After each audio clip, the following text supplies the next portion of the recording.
বিষয়ে আপনাদের কোনো সুপারিশ থাকবে কি? জনজীবনে যখন স্বস্তি আসবে আমরা অবশ্যই কারফিউ প্রত্যাহার করব এবং আপনার এর সঙ্গে আমি একটু অ্যাডও করে দিই যে জনজীবনে স্বস্তি ফিরে আসছে এবং তার ফলশ্রুতিতে আপনারা যেটা দেখছেন যে প্রথমে 2 ঘন্টা বিরতি দেওয়া হতো, এখন 4 ঘন্টা বিরতি দেওয়া হচ্ছে। তো সেই জন্য আপনারাই দেখছেন যে আস্তে আস্তে যতই জনমনে স্বস্তি ফিরে আসছে ততই আমরা কারফিউয়ের মেয়াদ কমিয়ে আনছি।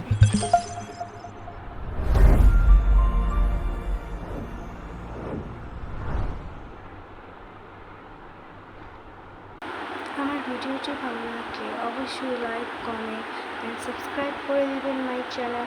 অ্যান্ড নিত্য নতুন খবর পেতে অবশ্যই আমার চ্যানেলটি ফলো করবেন অ্যান্ড সাবস্ক্রাইব অবশ্যই করবেন।